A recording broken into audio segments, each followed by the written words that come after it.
আলোচনার বিষয় ফেক্টিটিভ verb.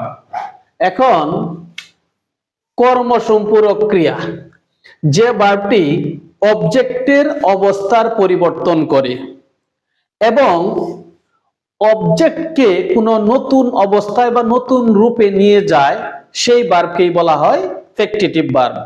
Short কথায় বলতে গেলে যে ভার্বগুলোর একটি অবজেক্ট দেওয়ার পরও অর্থবহ বাক্য গঠন করতে পারে না, এই রকম ভার্বগুলোকে বলা হয় ফেক্টিটিভ ভার্ব। আর সেই ভার্বগুলা অর্থবহ করার জন্য সেই ভার্ব অবজেক্টের পরে আরেকটি কমপ্লিমেন্ট ব্যবহার করতে হয়। এই অবজেক্টের কমপ্লিমেন্টকেই বলা হয় অবজেক্টিভ কমপ্লিমেন্ট। যেমন এই বাক্যের গঠনটা হবে subject plus verb plus object plus complement. এখন এই এক্সাম্পলটা দেখলে বিষয়টা একেবারেই পরিষ্কার হয়ে যাবে। উই ইলেক্টেড হিম, আমরা তাকে নির্বাচিত করেছিলাম। সাবজেক্ট রয়েছে, ইলেক্টেড হিসাবে ভার্বের ফার্স্ট ফর্ম রয়েছে, অবজেক্ট রয়েছে, কিন্তু দেখেন আমরা তাকে নির্বাচিত করেছিলাম। এরপরেও কিন্তু যদি কিংটা আমরা মুছে দেই বা ডিলিট করে দেই, তারপরে অর্থটা কি দাঁড়ায়? উই ইলেক্টেড হিম, আমরা তাকে নির্বাচিত করেছিলাম। এখন স্বাভাবিকভাবে প্রশ্ন জাগে কি নির্বাচিত করেছিলাম? আমরা তাকে রাজা নির্বাচিত করেছিলাম।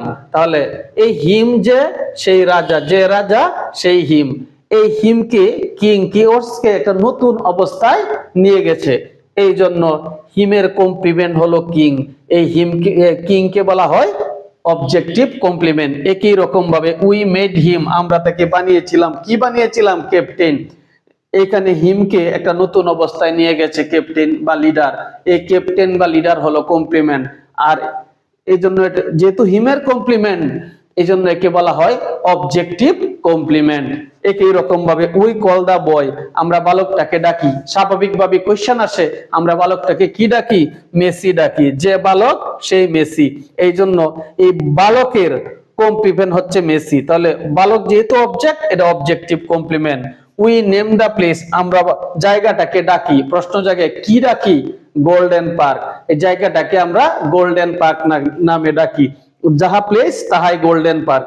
তাহলে প্লেসের কমপ্লিমেন্ট হিসাবে গোল্ডেন পার্ককে বলা হয় অবজেক্টিভ কমপ্লিমেন্ট। ধন্যবাদ।